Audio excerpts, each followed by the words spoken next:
After the end of the world, the Burnt One woke from a deep slumber, broken, deaf, and blinded.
spark had once again been lit. It was told that for the being who kept fire in their heart, all darkness would vanish. Nevertheless, this long night seemed endless and fraught with perils.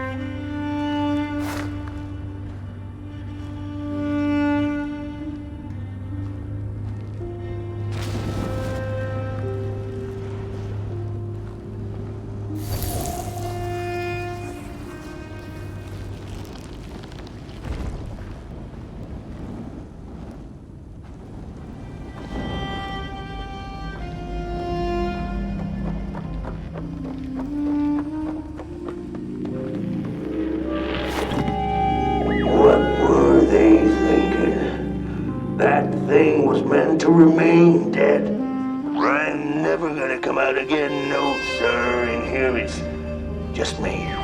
Lonesome ragdoll with his mask. Alone in that peace. They burn it all away, and for what? Shine a little light on things? I can see just fine in the dark.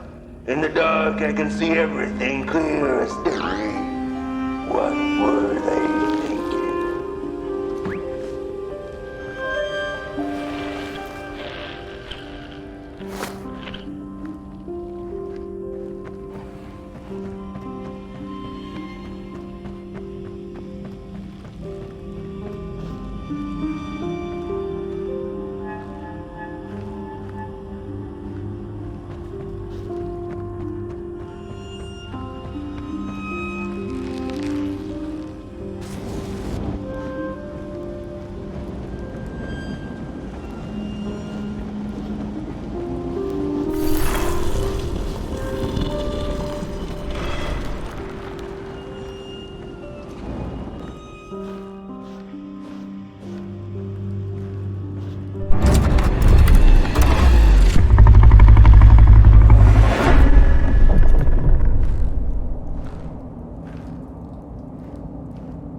Focus on the eye and close your eyes to make things clear.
In the midst of darkness, lo and behold, a friendship kindled.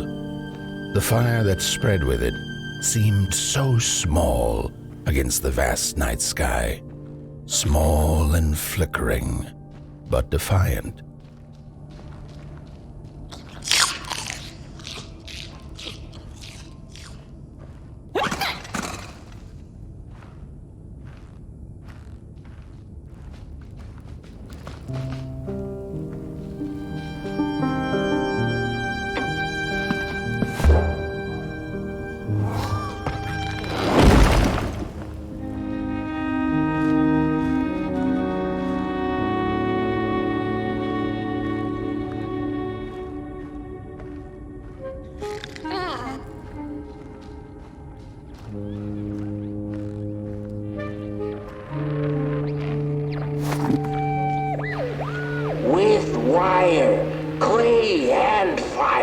The Craftsman built the foundations, followed by the trees and the rocks.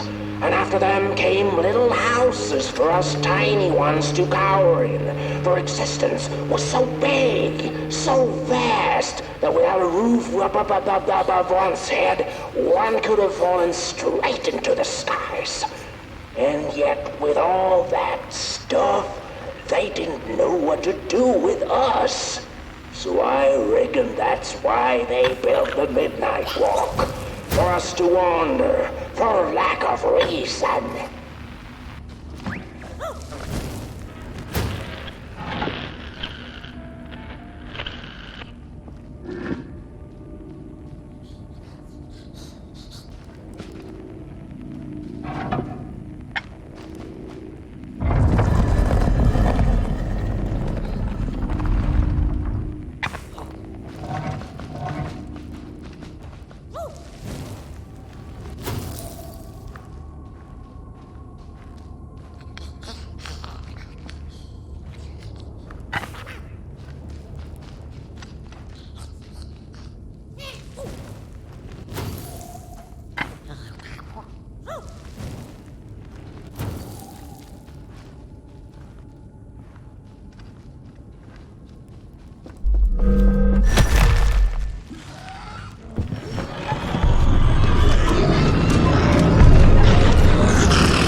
Crawlers eat fire, it's true they do, but most of all they feed on you. Don't you know? Howdy do. Didn't you hear? They eat you too. Fire, fire, aye, it's true.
And so it was that the burnt one and a small flame took a wander down the midnight walk.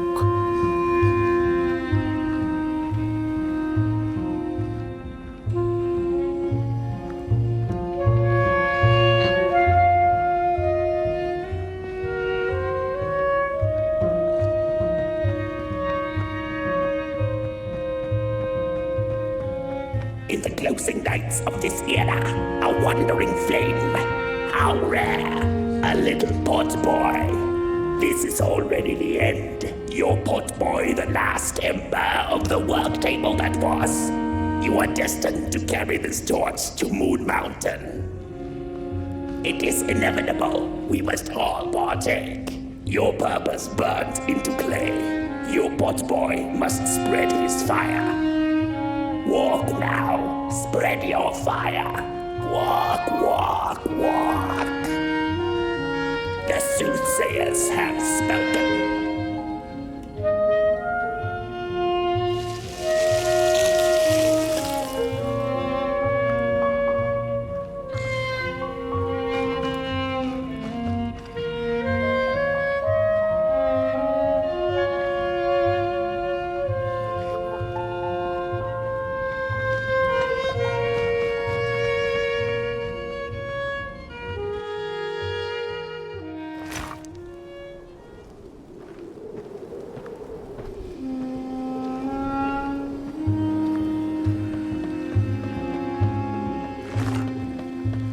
Whether they held or lacked reason, it didn't matter. When times were dark and winds blew cold, there wasn't much left to do, and it was quite enough to simply put one foot in front of the other.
Close your eyes.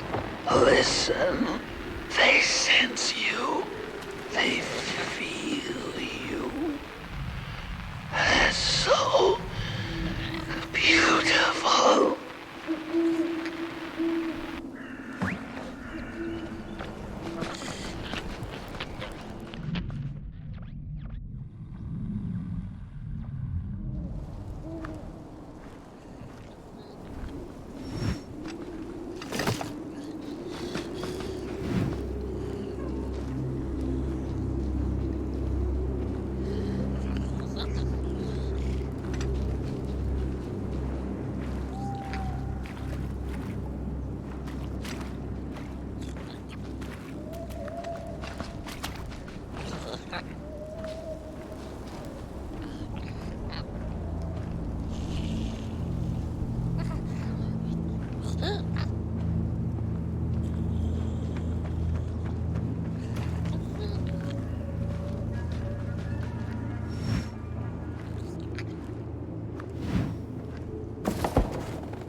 Hey, I'd almost forgotten how it felt.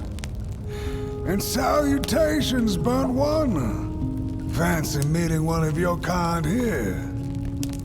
You're the caretaker of this little firecracker? I reckon you must be headed for Moon Mountain. Am I right? Well then, on one hand, it's just a matter of walking down the road. But then on the other, the Midnight Walk has a mind of its own, and a mind to teach its rider a thing or two to boot. So if you are intending to walk the walk, you better... Ah, how's he? Didn't see you there. So glad to see you back on the move. And as I told you, it ran away from its owners. It's been waiting for the right passerby ever since it ended up here. Well, Mac, don't let me keep y'all. See you down the Midnight Walk, and Burnt One. Wherever you end up this long night, keep that fire alive. It's really all that matters. Don't take my word for it. Just see for yourself. Some folks certainly know how to talk the talk. What you lack in talk, Burnt One, I trust you make up for in walk. Be wary of the dark itself. It's full of ideas, but it is always hungry for more. Enough talk now. Time to listen.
endless. A blank canvas full of possibilities.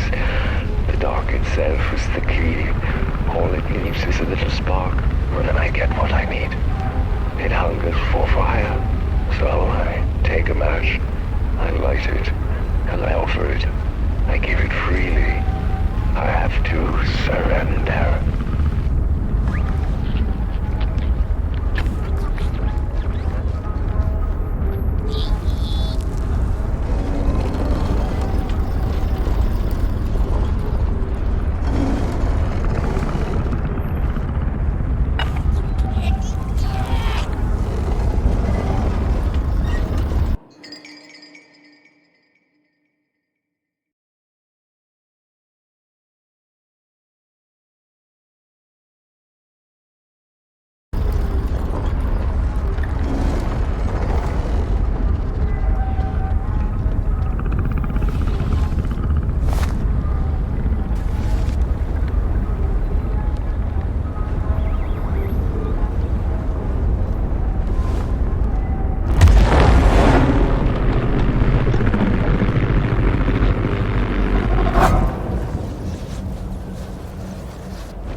Don't venture into the swamp under the moon, they cautioned.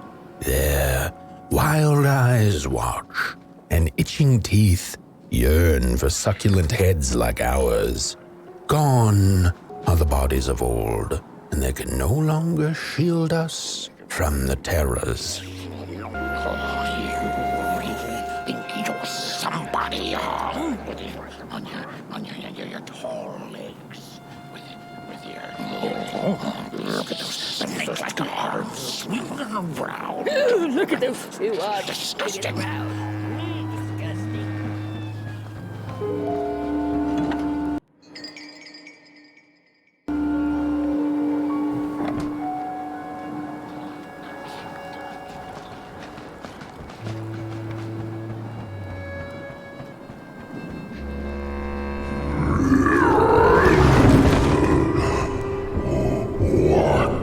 What is this?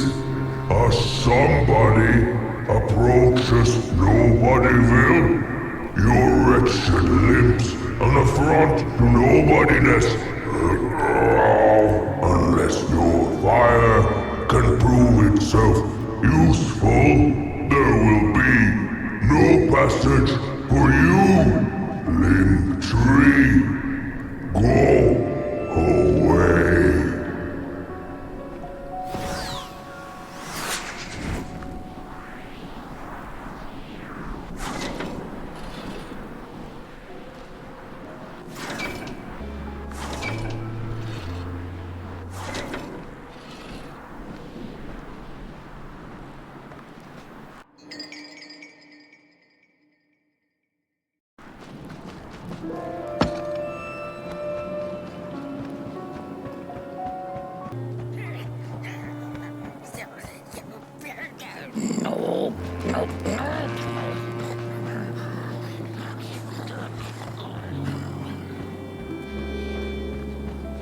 Oh, look at this fan. No! My stick! Give it back! No! Oh, my stick! My favorite stick! Oh.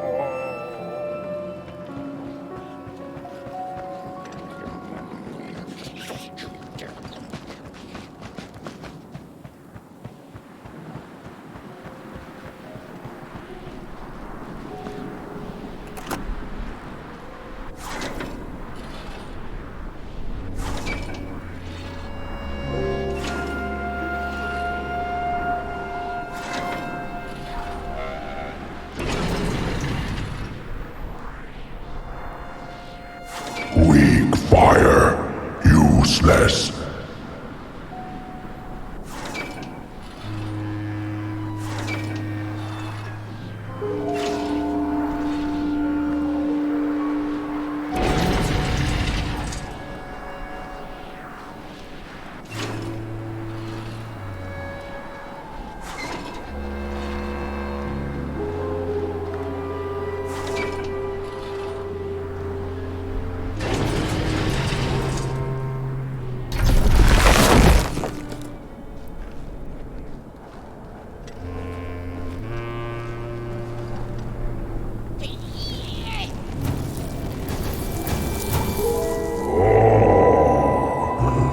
Candles have not been lit since before the great beheading. Now fire is back. Maybe fire can help us with our Molgrim problem. The headmaster will decide. Enter, then.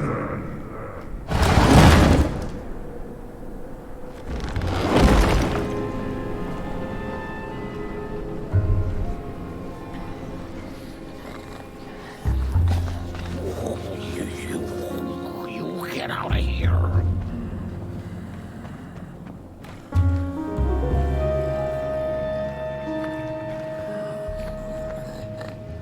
Oh, it was foretold. The return of the bodies.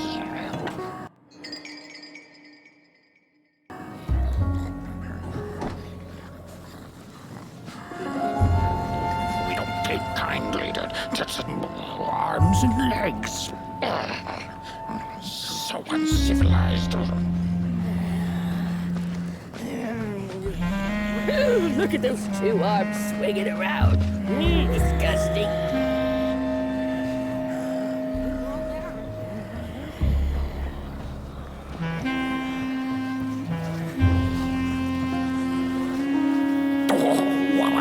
What do you think you're doing here? You can't be here. You shouldn't be. Why are you here? Here to set us on fire? Well, you can't. We are too many. You can't burn all of us. We would defeat you. Oh, defeat you easily. What do you do? True fire. We nobodies haven't been graced by its warmth since the bodies were banished. They used fire for war. Yes. Now once more, the somebody disturbs our peace and sets fire on things with its tiny fire devil.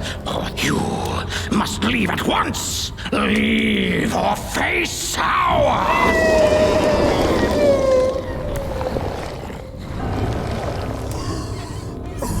It's the Molgrim! The Molgrim!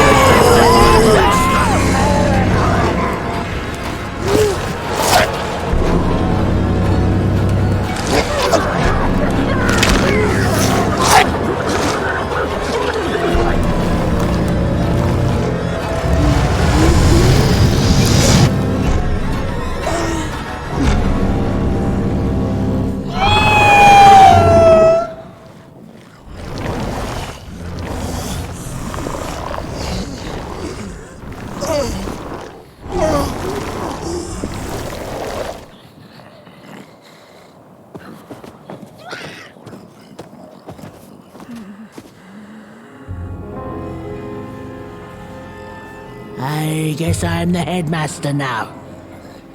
As you've observed with your own head globes, we have a problem. It is called the Molgrim. The Molgrim. Recently she has become bold, moving ever closer to Nobodyville. You should help us get rid of her. Yes, get rid of her. Tame her, just make it stop. And by the powers suddenly vested in me, I will, shall grant you passage through our fair Nobodyville. Here, take this. Blech. Blech. Now, go do the quest.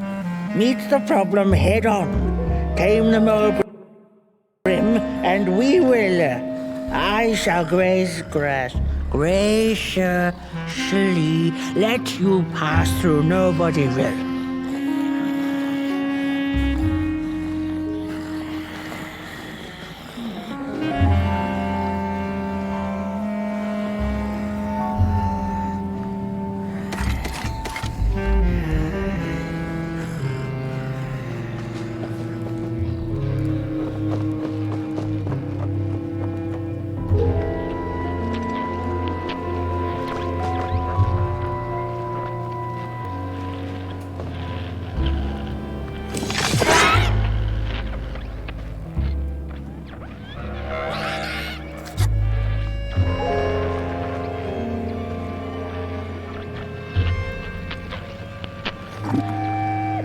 Mind over body! Mind over body! Mind over body! Mind over body! Mind over body! Mind over body!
when a sinkhole devours your fire.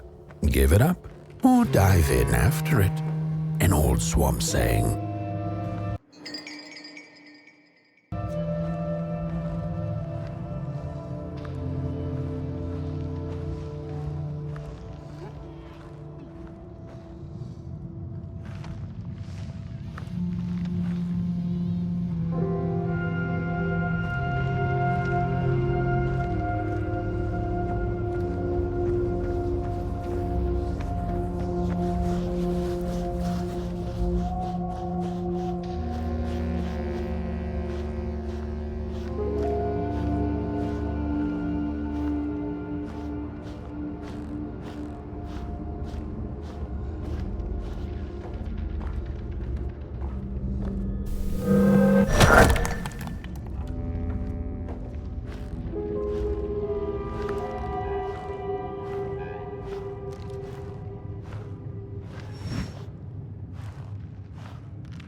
Another old swamp saying went, when dealing with a troubled and troublesome Molgrim, do not light a fire beneath her, but help her build one from within.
Oh, my neck hearkens the anguished howls of the Molgrim, and the bitter patter of feet. A somebody and its flame, albeit a small one. 'Tis enough, perhaps. The Molgrim's precious shards, they must be returned to her lair, to her cauldron. Only then may the cleansing fire burn.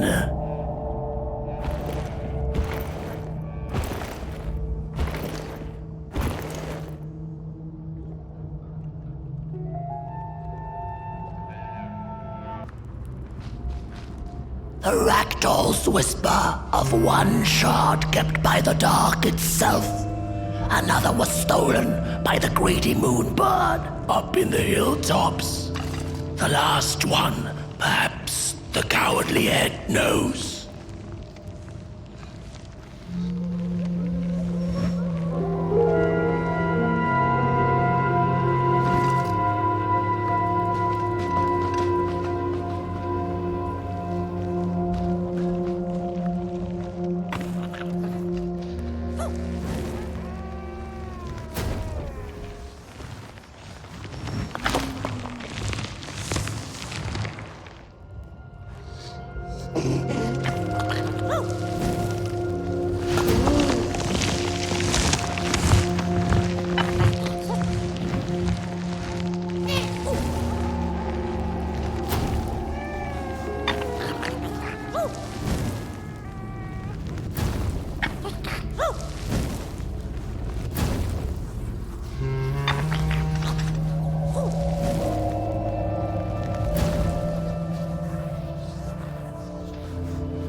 stands their approach over the mountain vein and fighting. We ragdolls observe, we record, and we mimic. Their faces wear masks, they do not know what the short and yearning hides behind. The sands will tell. We put on a mask, we perform, and we put on a show.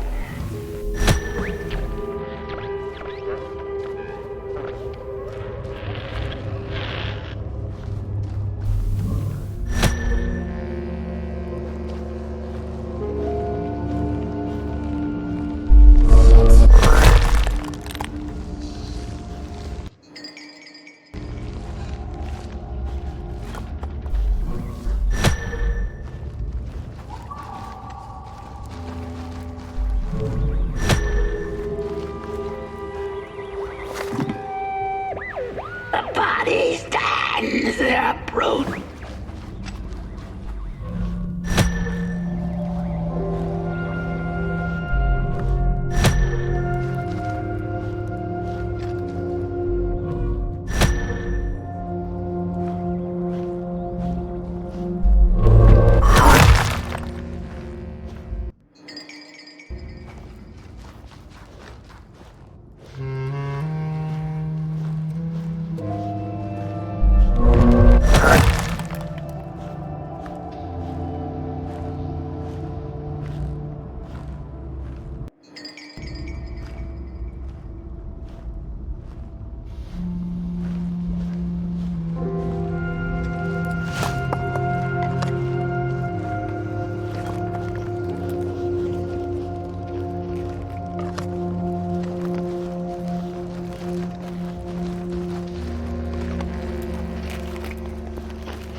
Don't eat me!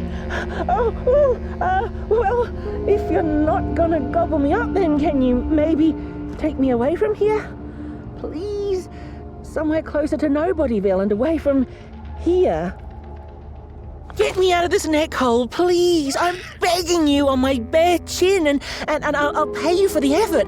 Handsomely with a beautiful shard from the Molgrim's cauldron.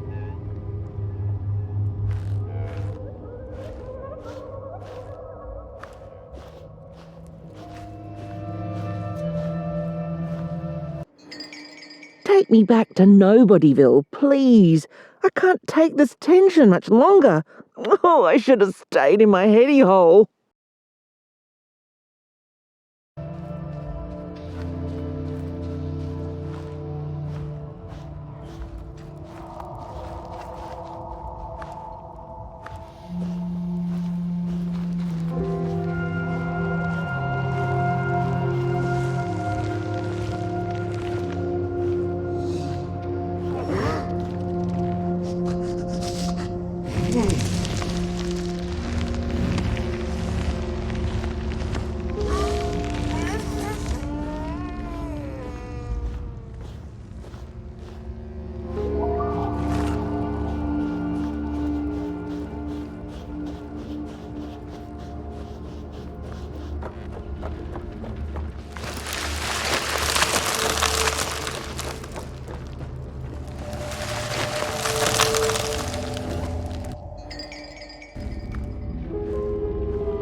Heads up! Ready! Up! Break with your boots! Take with your hands! Full of fire! The fire is ours! Take the charge! Take the fire!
Good evening. Or is it morning or afternoon? Hard to tell without a sun, isn't it? No, it is most certainly night. Or moonbirds hooting wouldn't make sense at all. Speaking of sense, will you help an old bird find some in this story?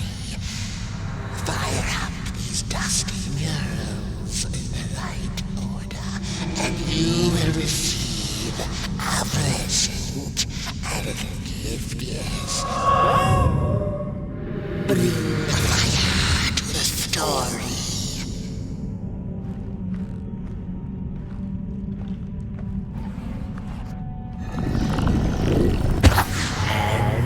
The heads roll, the time of the Molgrim begins anew. And as the heads roll, the time of the Molgrim begins anew.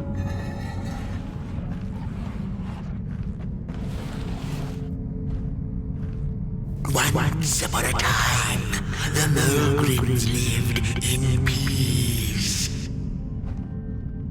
The battle ended with a great, gruesome beheading.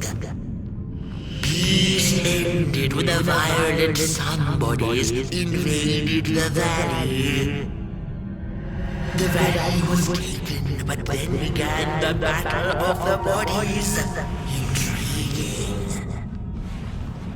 And as the heads roll, the time of the Molgrim begins anew.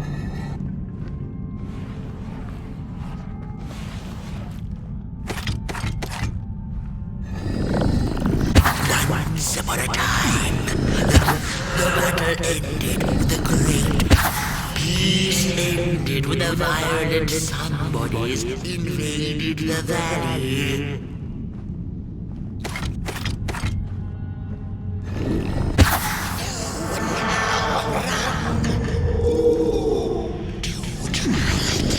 Once upon a time, the Molgrims lived in peace.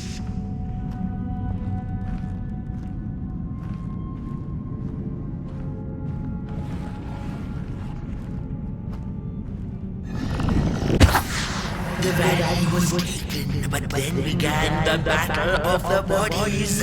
Intriguing.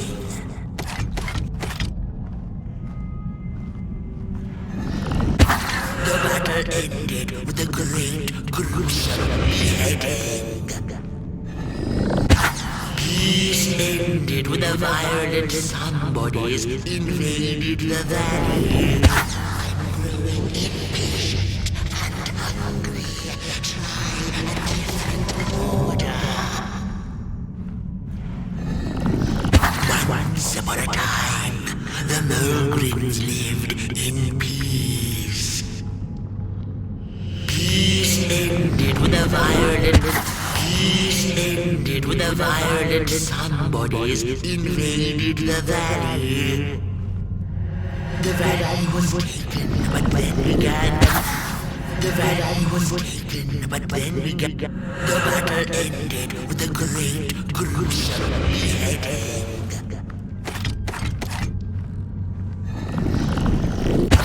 The battle ended with a great, gruesome beheading.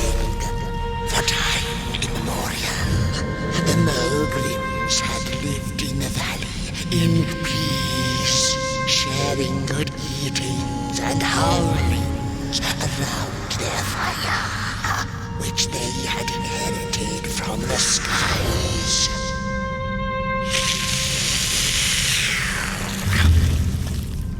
Then one terrible night came the violent somebodies. They hunted the Molgrims for sport and took their fire for themselves.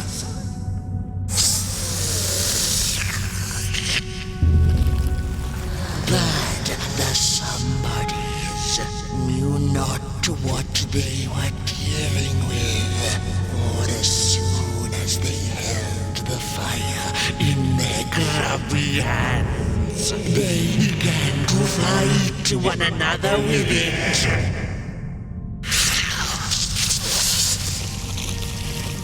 To save themselves from themselves, the cunning heads turned on their bodies and organized a great beheading. And so it was that somebodies became nobodies, and the bodies were exiled. A time of peace would ensue, or so the headlings thought. The last living Molgrim had been biding her time, and saw now an opportunity to return and take bloody vengeance upon the heads, who were now left defenseless without their bodies.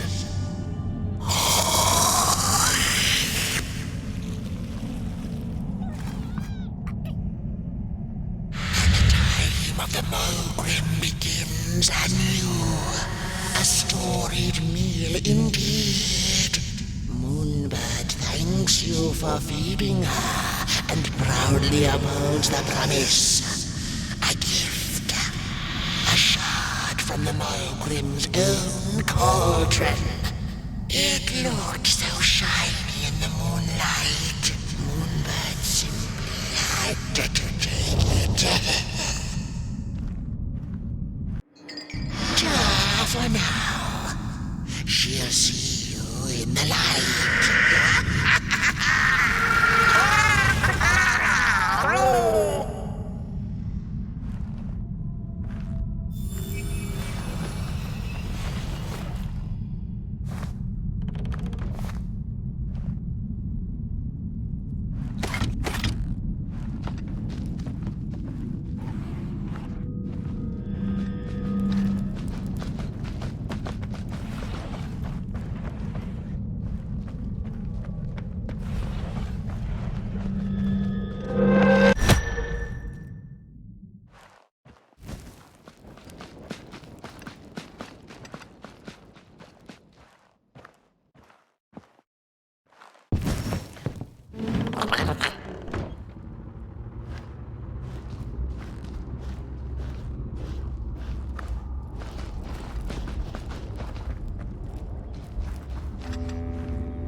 She sees us.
Watch out!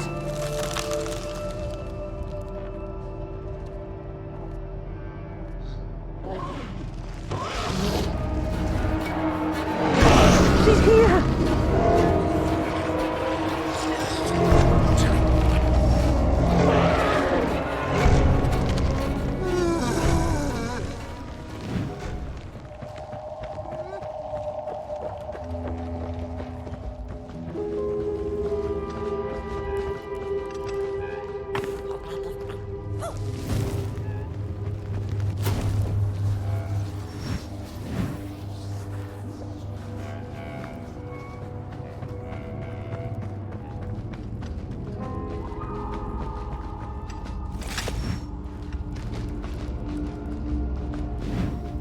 I appreciate the brain thought, somebody.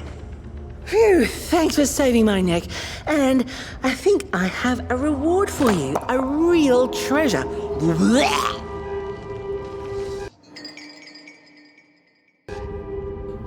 There you go. One of the 3 missing shards from the Molgrim's cauldron. Yeah, I stole it. Oh, I thought I could maybe buy me some kind of ticket away from, well, everything. Start anew, you know? A good head on a pair of healthy, strong shoulders. Eyes on the horizon. Gosh, the horizon. Do you know I haven't seen it once since I lost my body? I really do miss my body. It's a real shame when you think about it, you know? The things that we do to ourselves, to one another. What we did to her, kind. All in the name of some sort of control. It doesn't make sense. Anyway, I guess I'm sad. Sad and sorry.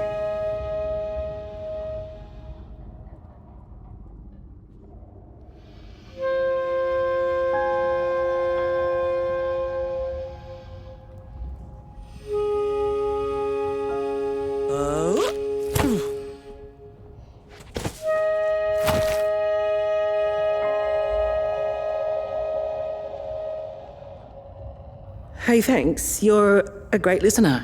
You know that? Just take care of that shard now. Maybe put it back where it belongs and... yeah.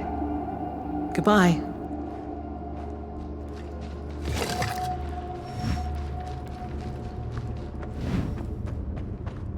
It's easy to lose one's head when everything you love is either gone, broken, or dead. Yet another forgotten swamp saying.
she'd never been much for company until she had met the other one. He had shimmering scales, an appetite for life, and carried a faint scent of rotting leaves she found irresistible. Oh, how they used to laugh at the distant stars, bitterly, together.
The howls of the Molgrim have gone with the wind, and our headache settled into gentle throbbing. Thank you, somebody, for you have not only graciously saved our necks, but also demonstrated the value of brain mass and heart blob working together. Could it be time for the bodies to return? We must convene on this matter, and you and your wandering flame must now leave through our gates and keep on walking the Midnight Walk to Moon Mountain. Moon Mountain! Here you go, somebody. This key will open the town gates. Blech.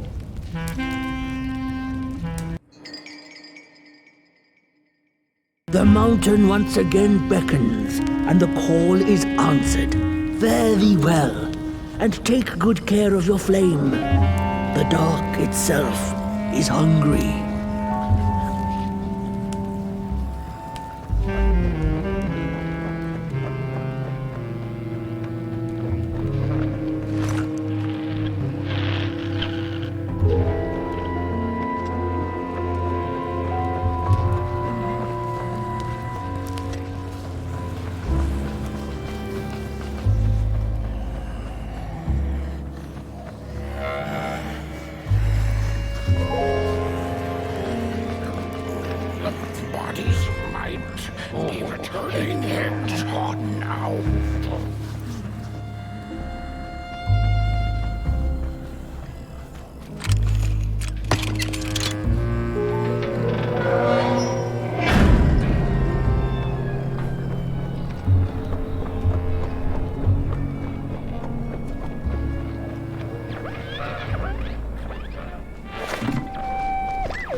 I've had enough.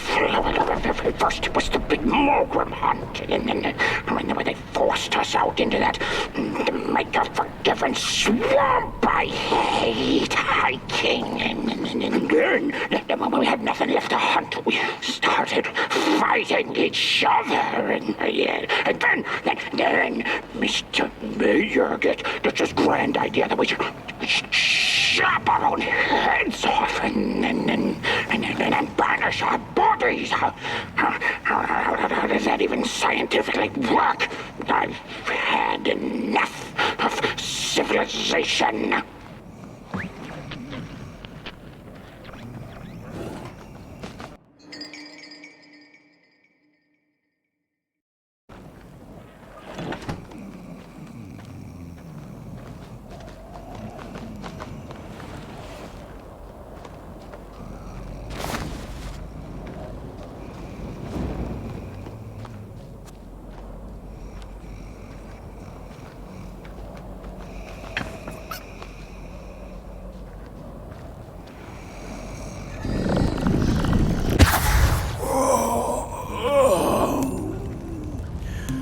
So, back from a little swamp detour, huh? Hope the heads didn't give you too much trouble. At least your head looks attached to its shoulders and your friend's is, well, burning. So do not despair. Should you once again lose your way along the Midnight Walk, you're probably meant to.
We Molgrims have a special relationship with fire. We do not cook over it. We do not shed tales around it. We care not for its warmth. Ours is a different connection entirely. Fire is our window to truth and into the world beyond clay, to which we must return. We are noble beings, bringers of bugs, slime, and mushrooms to help decompose the old and to bring about the new. We are the caretakers of this world, and woe be to those who seek to end us, for they seek to end themselves.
Dreadful was the day when the sun vanished. The waters dried up, Birds went quiet, and the dark itself seeped unchecked into the work table as the cold, chewed paper moon rose over the mountain. The night that followed would be long as the midnight walk.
There once was a freezing cat who was looking for shelter when she came across a dark cave.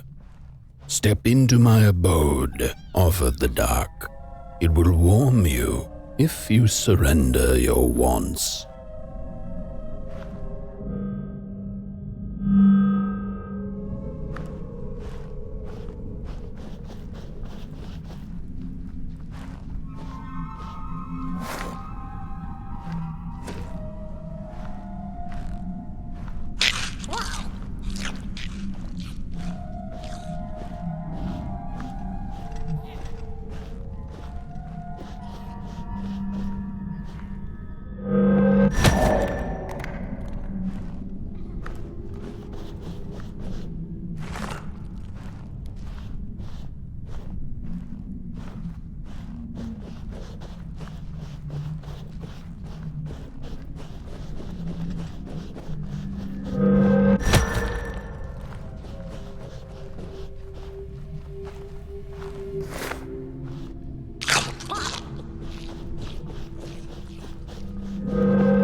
The dark's eyes were much too big and watchful for the cat's liking. She went on to find warmth somewhere else.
Then the cat saw it. Rooftops piercing the sky. Approaching the town, she was greeted by a crone. "Come, kitty, kitty, you must be tired. Sit in my lap, share your soft fur, and I shall warm you for a spell."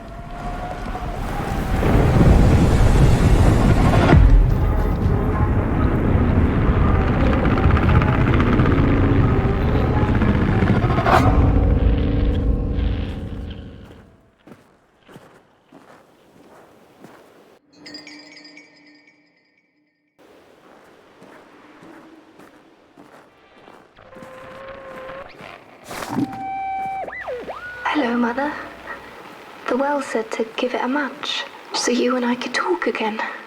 I hope this works, because that was my last one, and well, it's cold now. But it doesn't matter. we can finally talk after everything. So, how are you? Do they have fire where you are? Not the hellish kind, I hope. Is Father there too? I think you should talk to him again. I know it doesn't seem like it, but I know he loves you still. I love you. Still. I can't feel my hands. I can't feel anything.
Welcome to Coalhaven, newcomer. Good to see a flame in these parts again. I'll be your guide tonight. This furnace here used to run on coal and fire, don't you know? But a thief stole all our matches, wasted them in greed, you see. Now the ghost has come to smite the wicked and punish the thief who killed us. Well, I guess that's it. That's a tour on the house.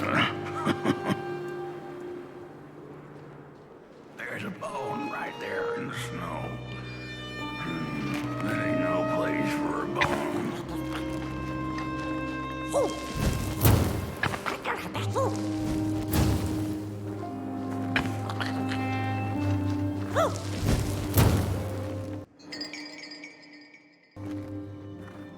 Your flame could bring back warmth to our graves, and may the worms in our bellies dance again.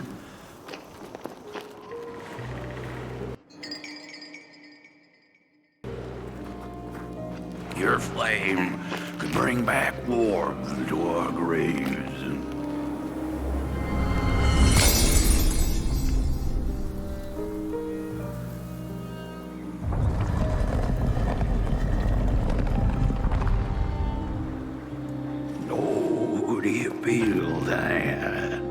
Something's changing. That furnace was the soul of the city. We used to worship it, us coal miners did. fed trees and fire like it was a hungry, angry god. This broken body's going nowhere, but yours is.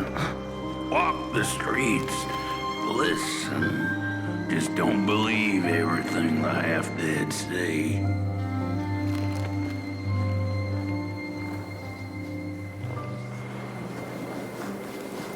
The cat didn't like the crone's crude pettings. Her hands tugged at her fur. Now, rest still, the crone said, as she pulled out a crooked knife. The cat was quick and escaped just in time.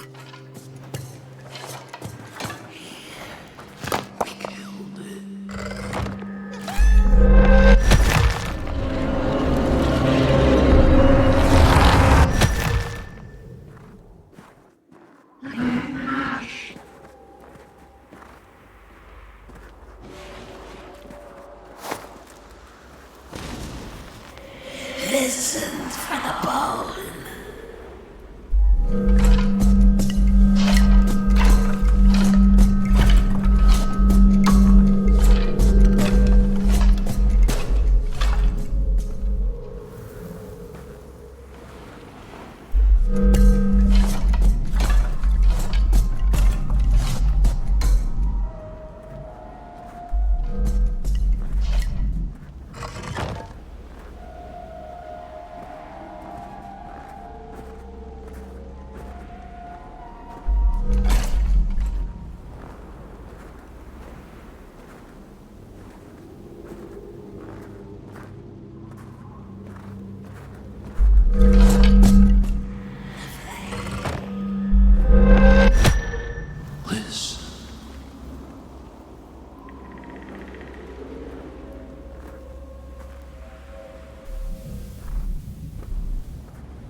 ghost.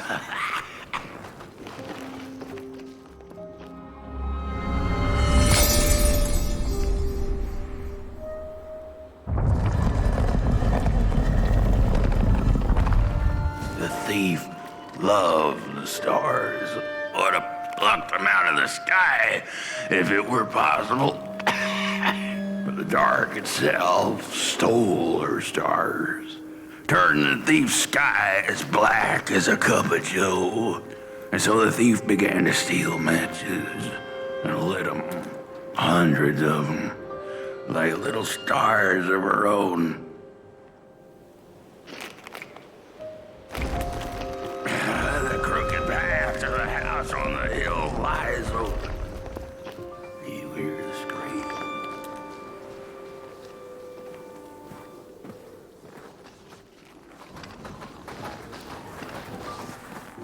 Wherever she sought warmth, it had a price. The miners needed the cat to get rid of the rats, and the vicar wanted her protection from bad luck. Bony hands reached out from all around her, trying to grab her. The burnt matches lead to the house. Brothers and sisters, hunt down the thief. The matches. Follow the burnt matches. And then for what's sake? We're running out of matches. The furnace is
What's... Oh, this isn't my body. The fire, did we snuff it out? Where's...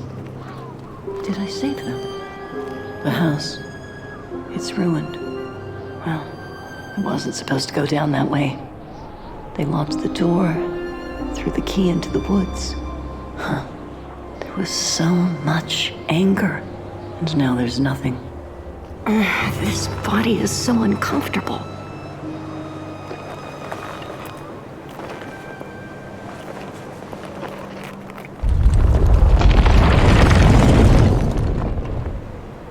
While I was in the black, I had a dream. There was a monster in the woods, with our door key dangling from its tail. I ran, tried to chase it, grab the key, and when I did, the creature turned around, and its face, it was the face of this whole town.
That's it, that's the key.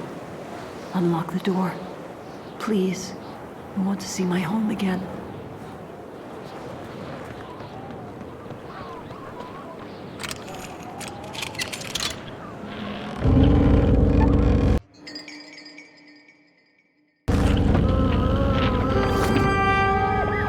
Furnace is getting weak.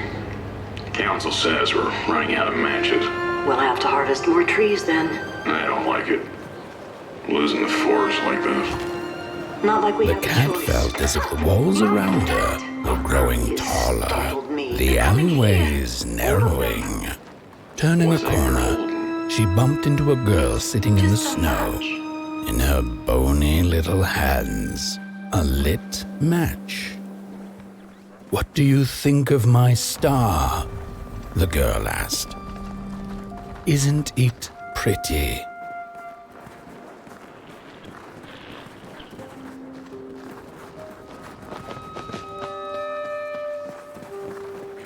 The crooked path to the house on the hill lies open. You hear the scream.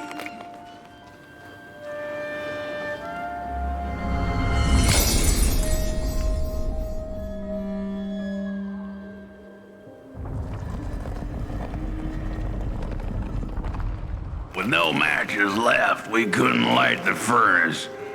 And the thief paid a terrible price for her burning greed.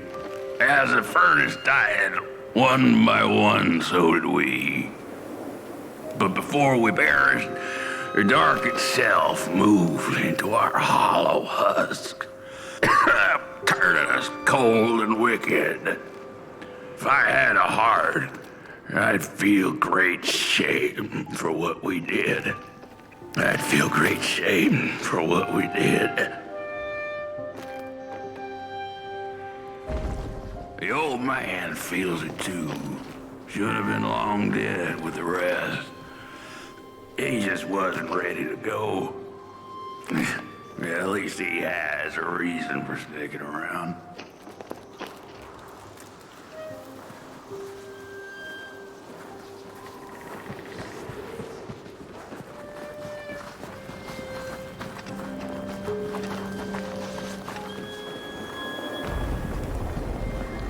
Killed the thief. Old man is the one that rest for us after what we did.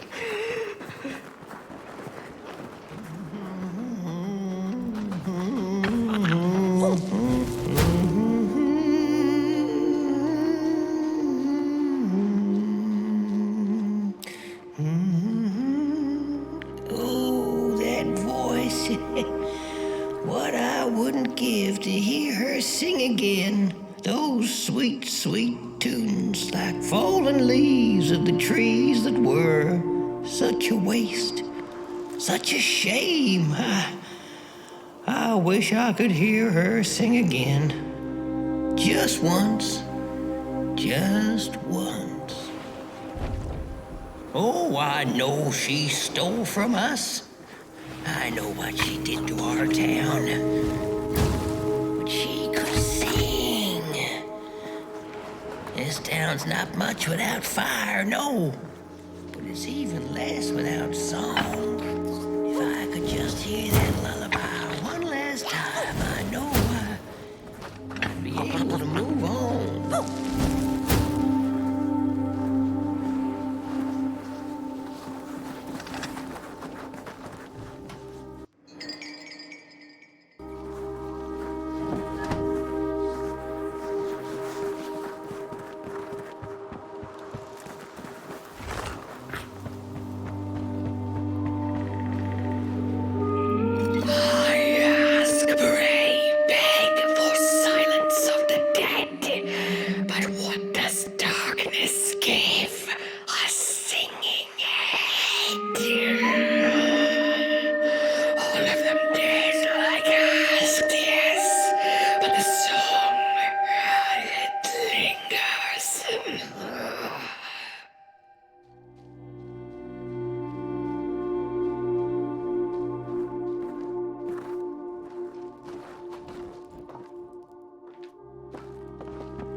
Little flame, you found it!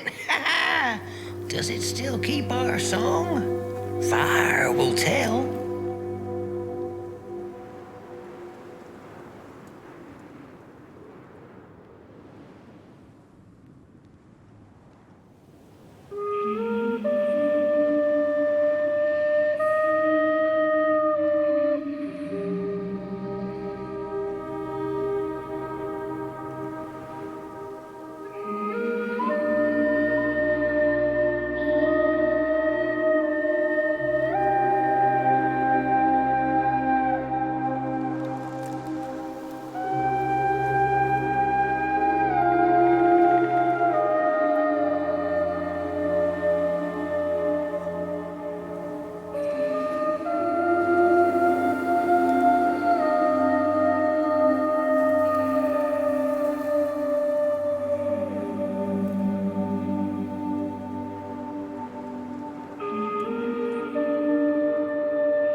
little soul, you charming little wanderer, my life's companion and body's guest.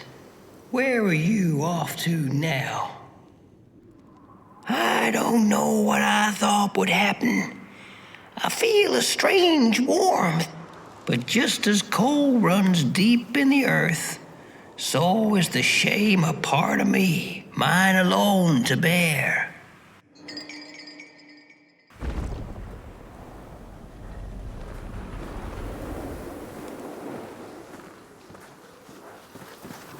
The girl offered her burning match, her last star, but the cat could tell she needed it all for herself. Grateful for her unconditional kindness, the cat left her to her ghosts. Your flame could bring back warmth to our graves, and may the worms and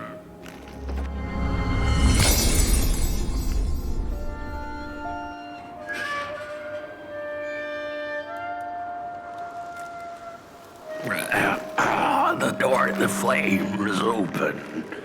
It's already there. You just haven't lit it yet. Now, if you don't mind, a little spark. And just maybe we'll be able to die for real this time. In life, I didn't mind a little loneliness, but this is the worst.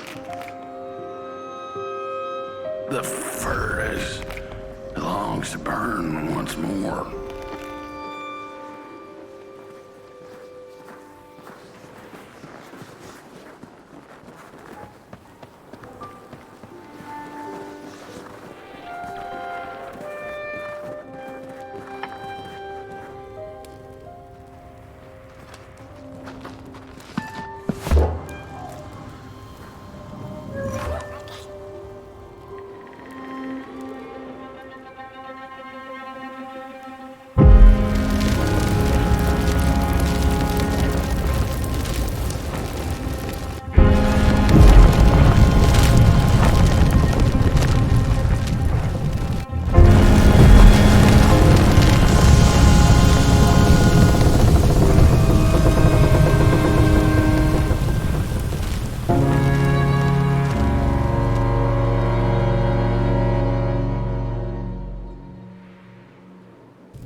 Release me. Remove the shroud. Light the match. The match. Light it. Please. One last star.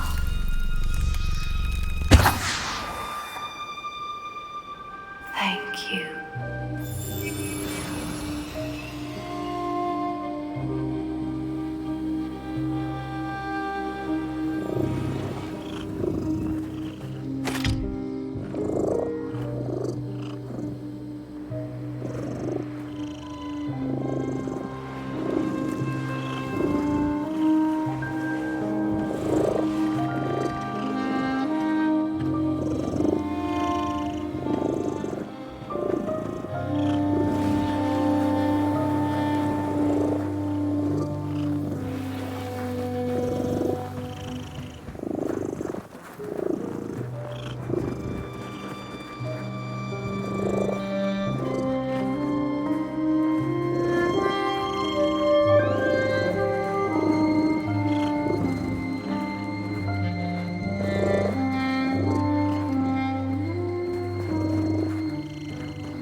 the cat finally settled in front of a giant burning furnace. In its bright flames, she could glimpse a dark future. This did not matter to her, for now she was eternally warm and at peace.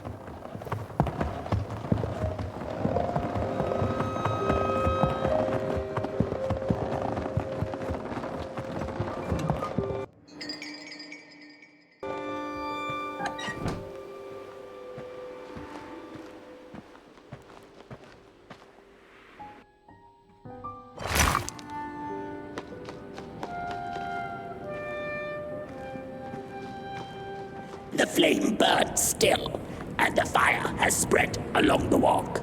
The cold takes its toll, and Potboy's flame flickers. But it is still enough for the climb to Moon Mountain, to light the final fire. The road always leads to Moon Mountain.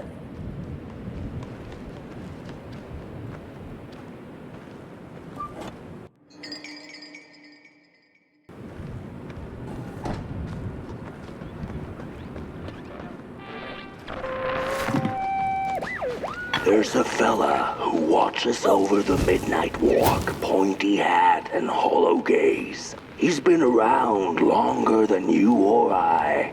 Some say he was one of the first sculptures to have breath. Some say he's not from around here, but from another maker's work table entirely. Some say he's seen what lies beyond Moon Mountain. But I just think he's lost like the rest of us, and he's waiting for the right one to come along. Waiting for something that'll give him that eureka for his song.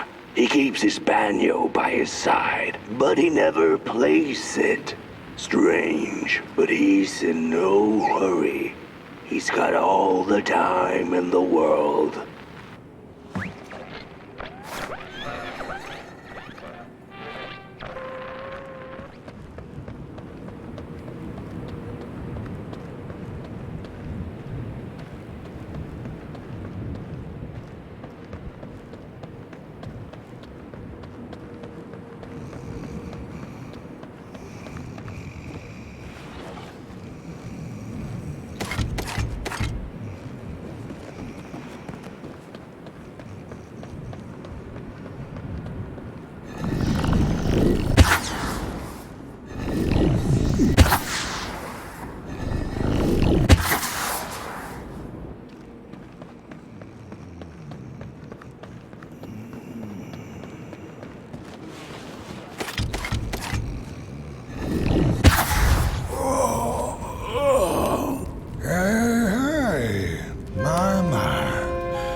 The road's been long, hasn't it?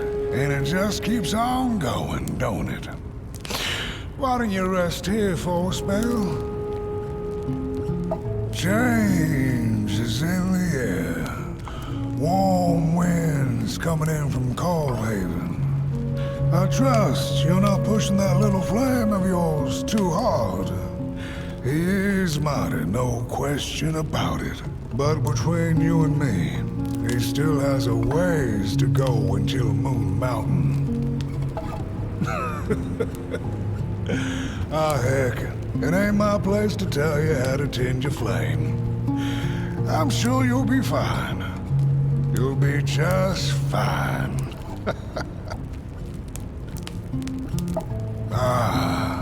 To feel at home wherever you walk. How's it? What a friend to have on the road, huh? Now, there's an open door invitation, if I've ever seen one. Go on in then. Get some rest. I'll keep watch.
A boatsman went out into a foggy lake to find peace.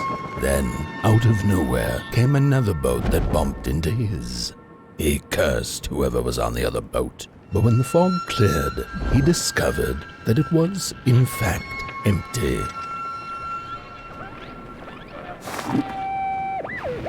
These sarcophagi are molds, rebirthing the bodies of the burnt one. Failure after failure, they keep coming back. They lie dormant, and then they awake at an appropriate time, during times of dark, to perform a task. The taskmaster unknown, doom spelled on the flip side of a coin. Little dolls in a dollhouse made of matches.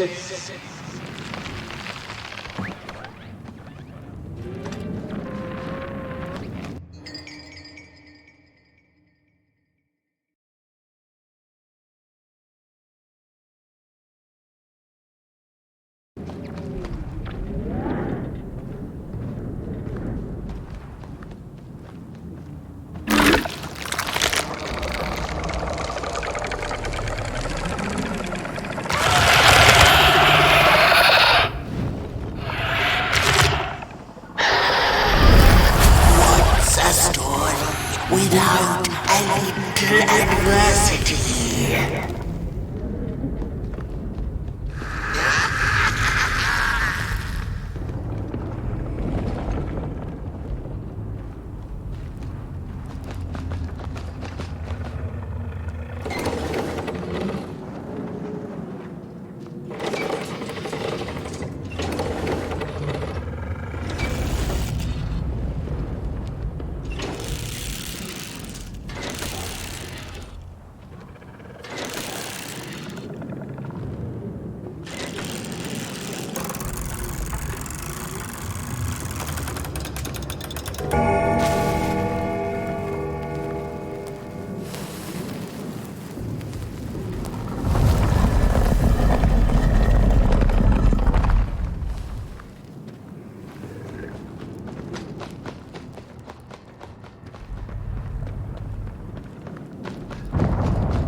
Far you have come, and on you go, like a moth into the burning light.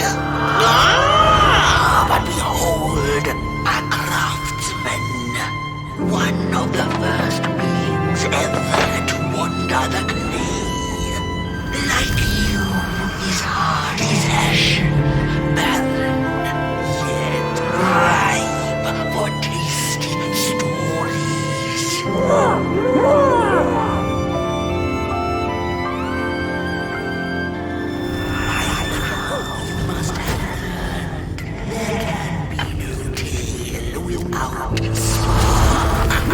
Spark, no path. Light the fuse. It will guide the burnt one, and mayhap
On the menu, Crows.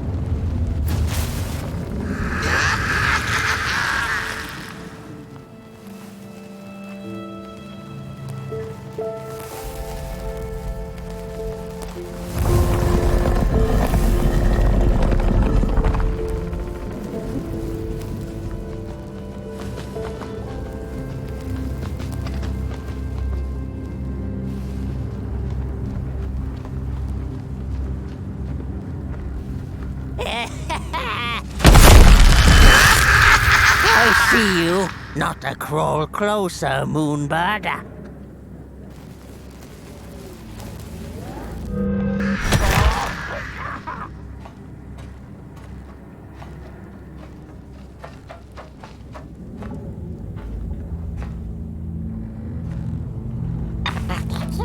Birds of the dark. What are you doing back there?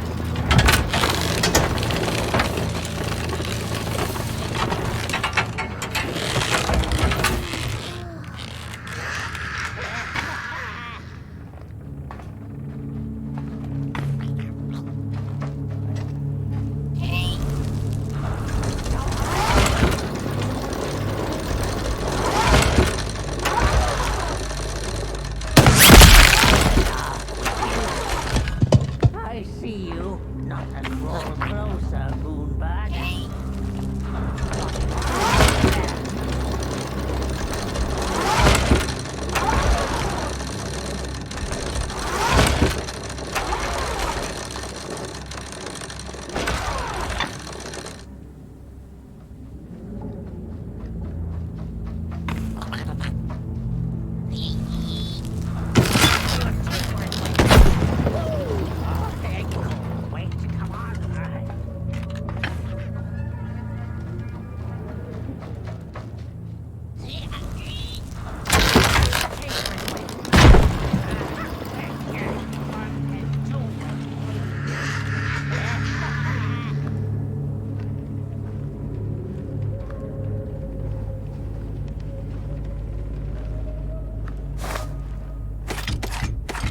I see you. Not a crawl closer, Moonbird.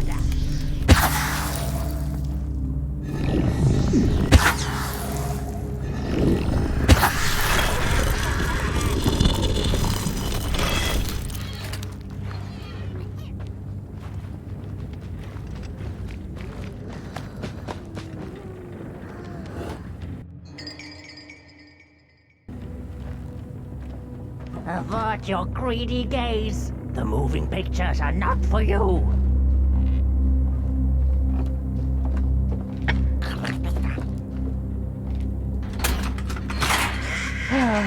The pictures. They're moving again. Forbidden. It is forbidden. It is forbidden. Hush, no talking in the theater, fools.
stories. How I cherish them. Real as clay, as palpable as the midnight air. They're all we have left once the dark has taken the last campfire from us. The projectors tell a story of failure. The craftsman projects it onto his creations. He keeps building without love for his craft. He needs to see it.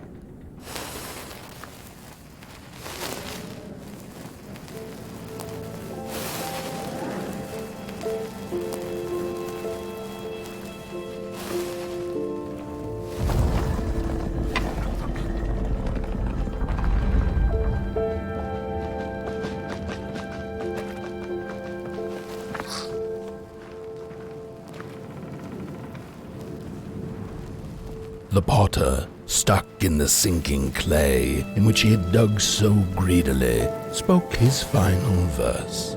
Here was I born, and here I lived.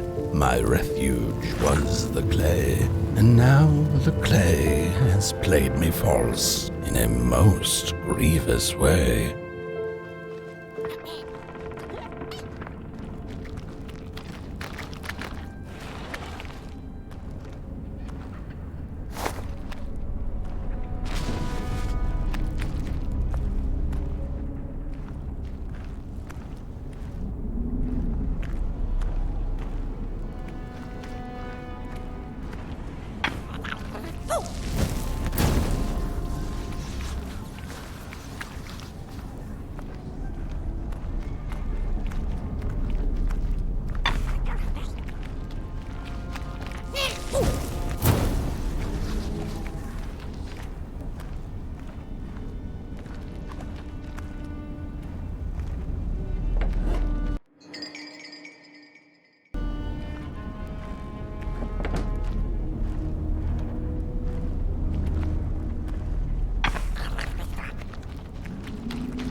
Three blind explorers discovered a sleeping beast.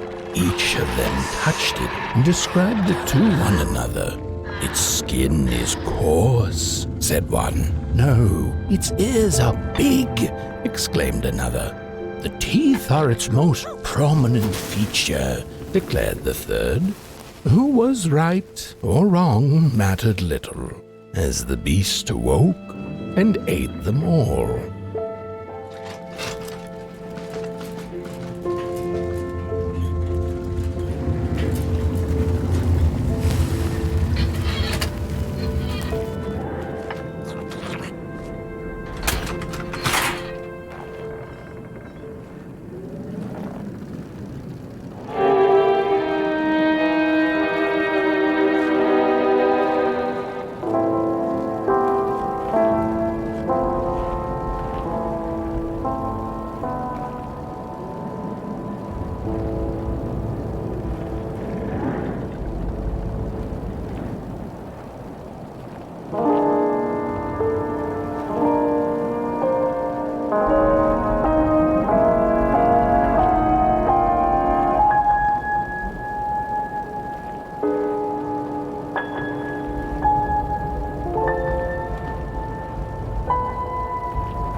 start saying.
Sorry reflections of the daughter. None of them will ever dance. Ever feel the warmth of their maker's heart. They can never be enough.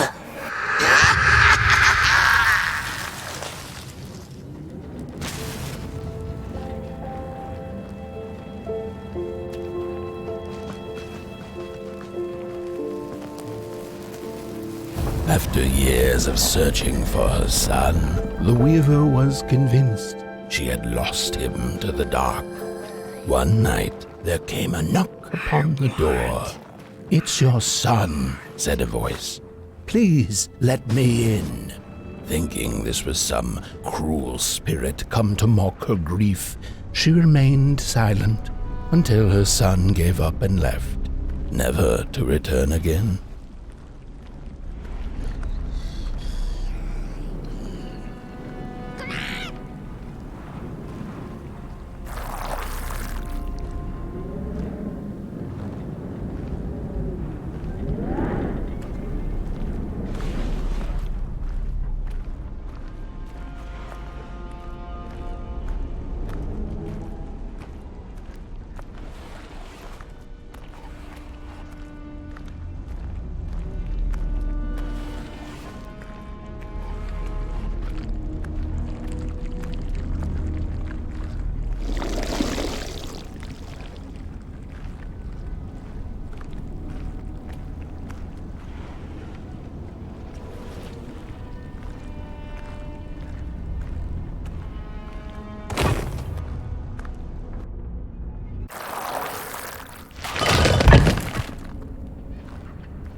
Most of my life, I've been afraid of the dark.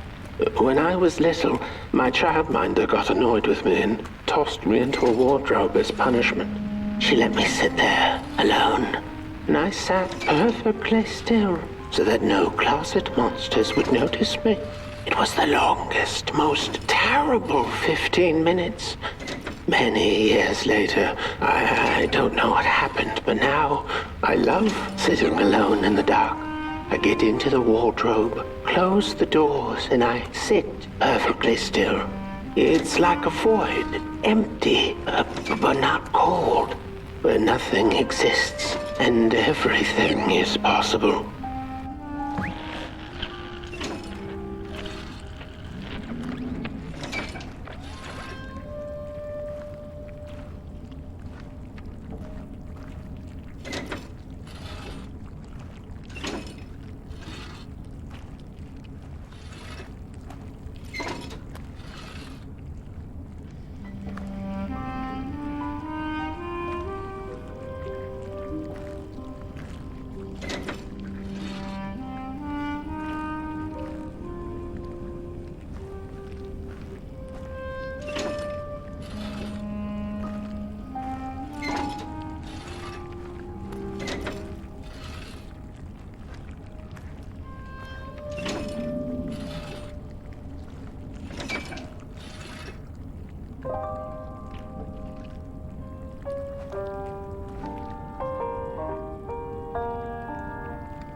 The father hoped the daughter would fill his heart with fire, failing to see that she needed a fire of her own.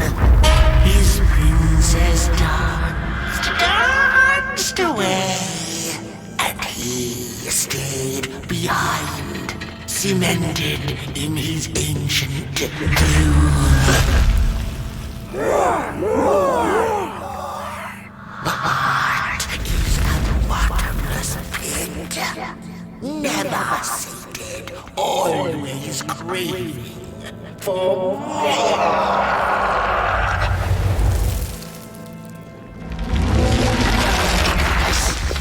Enough. Keep on walking the midnight walking. Don't run all the way to your inferno. She will be there to gobble up the empty.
and of the ocean and its deep secrets known only to the sea creatures and the corals, and of the twinkling stars that had so much to tell, but they were too far away to be heard. All of it intertwined in a colorful tapestry.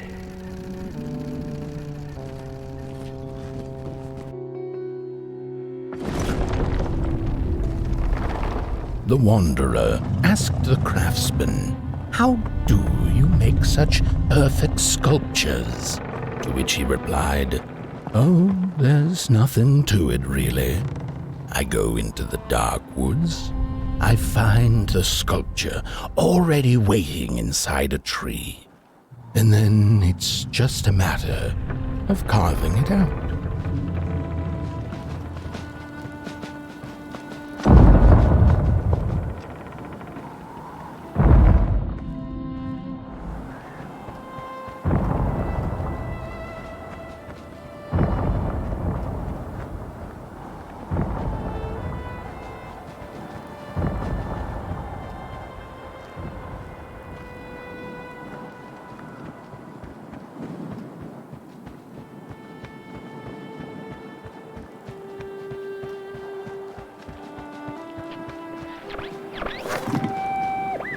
When I was a child, I exchanged letters with a monster in the woods.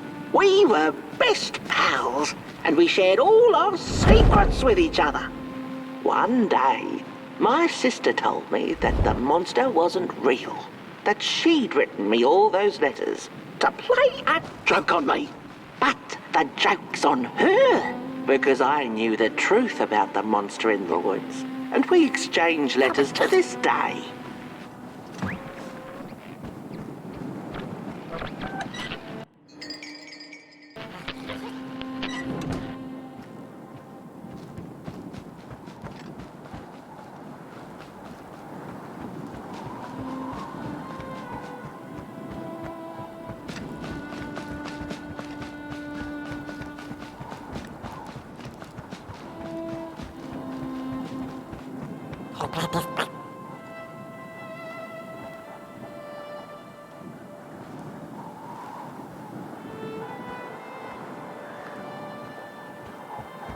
Hark! Not very far now. Not very far. The flame longs to be free. Caged, it cannot truly burn. How beautiful. How tantalizing. It is simply the way of fire. It is what it is.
When the nameless maker lost his creation to the dark, he went back to the great drawing board. In his desperation to regain control, he made an attempt to sculpt the face of the dark itself, something he thought he'd glimpsed in his nightmares.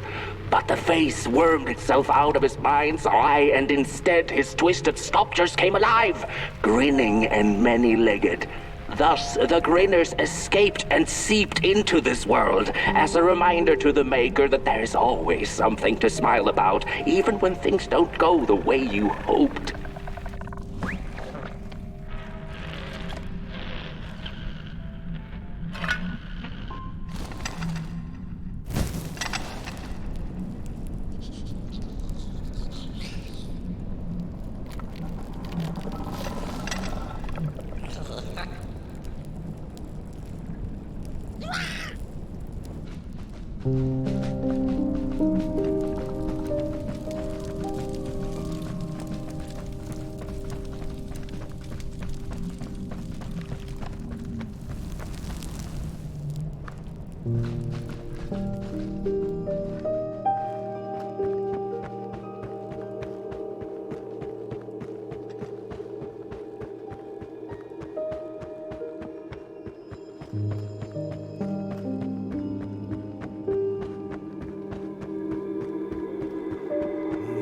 Whoa there!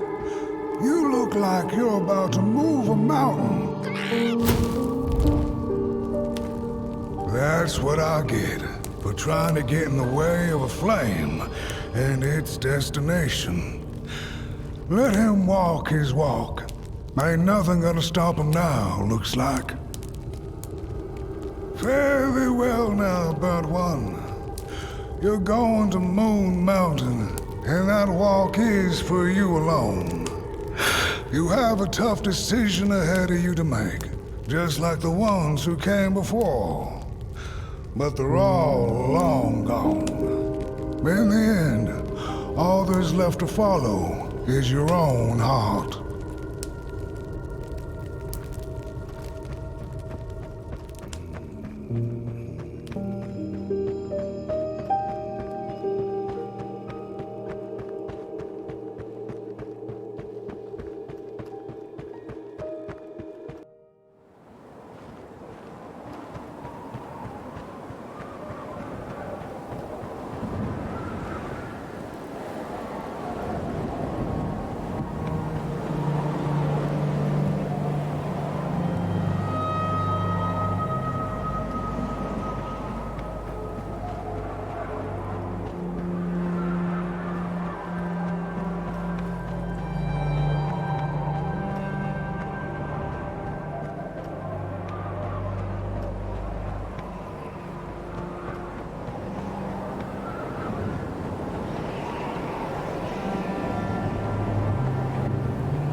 When I was a child, I exchanged letters with a monster in the woods. We were best pals, and we shared all our secrets with each other. One day, my sister told me that the monster wasn't real. that she'd written me all those letters to play a joke on me.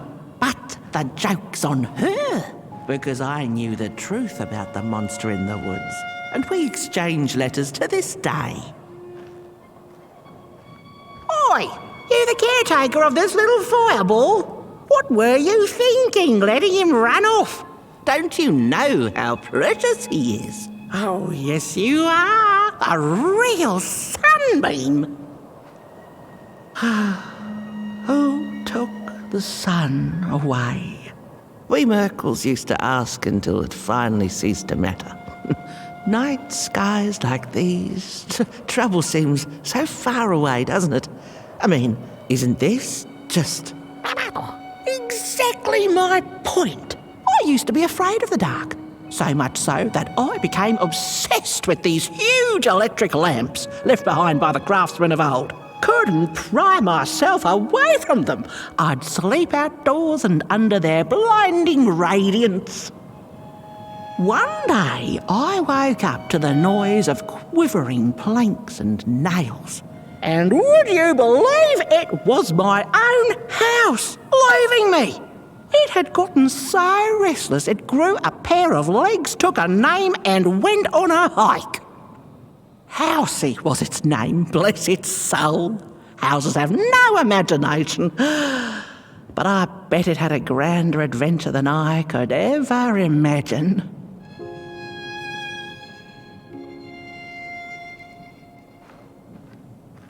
This little flame is your home, burnt one. Keep him nurtured and safe, and you'll always find yourself in the right place. Through the rain, in the dark, and over Moon Mountain.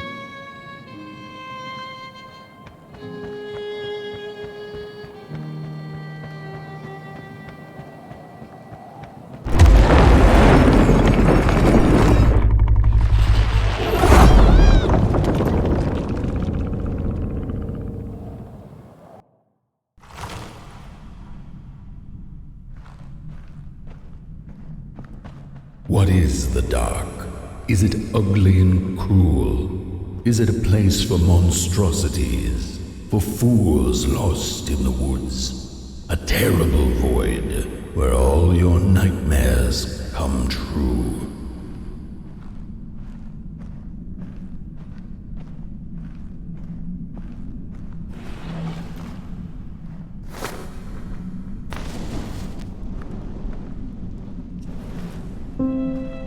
The dark could be a friend, perhaps a space where we might find each other, all of us equal under its cloak.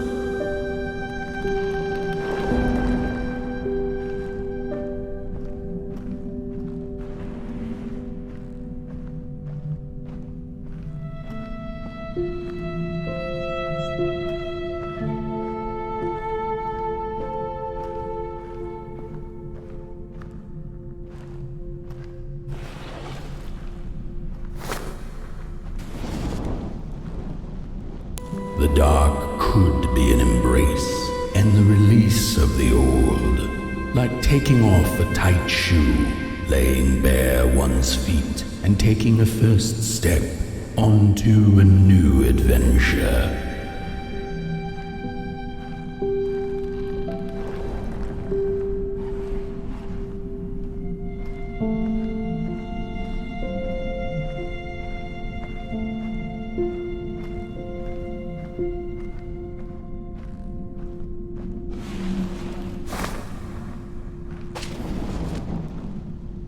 The dark could be a moment of clarity and calm, a break through icy clouds and the shameful stories we tell ourselves that fetter us to the clay and mud.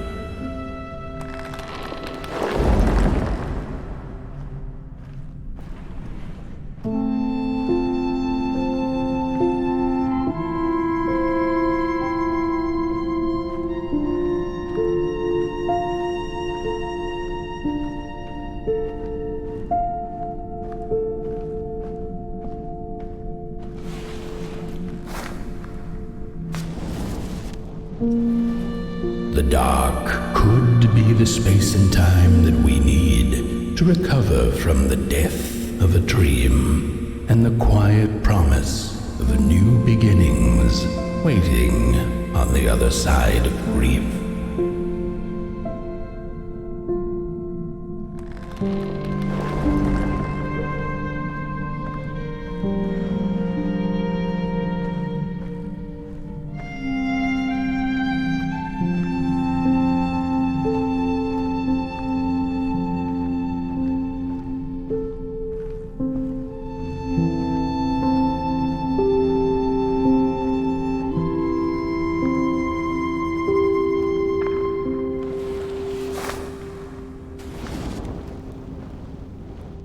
In the end, the dark remains a mystery, its secrets locked away behind the stars.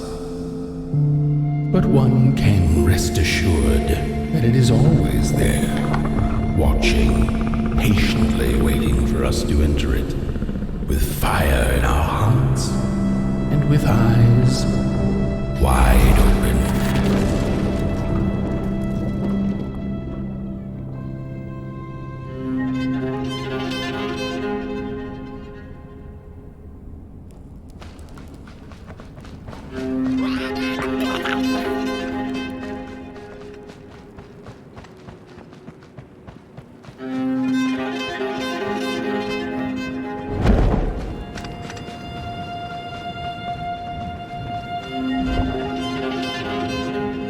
You've arrived.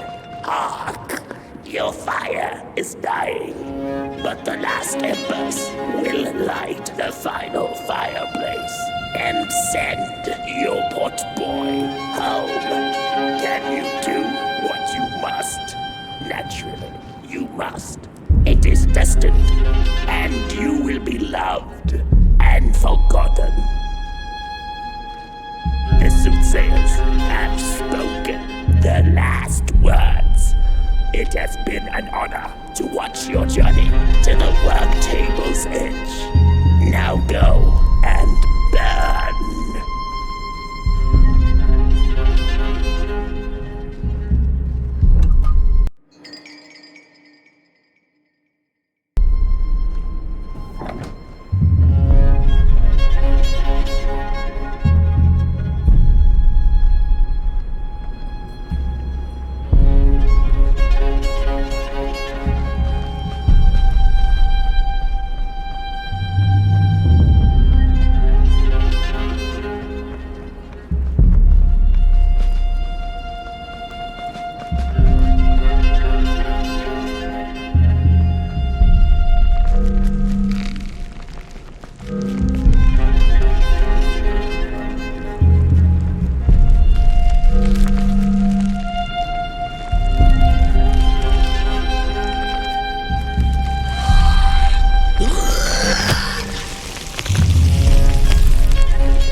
The first two-legged beings did prosper under the first sun, but it didn't matter how much they bathed in its light. They craved more.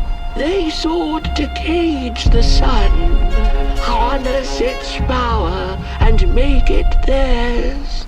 But the makers in their foresight had put the sun far, far away, so far that no creature could reach it. That's why, in their desperation, the two-legged ones began to collect matches, lighting them like minuscule suns of their own. But there are only so many matches in this world, and one day they'll run out, and they shall once again look to the sun.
Gut feeling like something was up, like something was on the way, a danger I never could have guessed. I figured that's just how I always feel, and my worries seldom come true.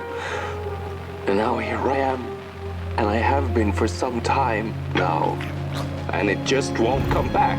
I'm thinking, while I had it, I didn't know what to do with it, how to care for it, enjoy it. But if I had it again tonight, I'd probably waste it all over again.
Once upon a time, some folk on the other side of this and that had the most strange and beautiful dream. I hope that tonight you caught a glimpse of it, and I wish you the levity and grace to smile in the darkest of times and on the way down your midnight walk.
Once upon a time, some folk on the other side of this and that had the most strange and beautiful dream.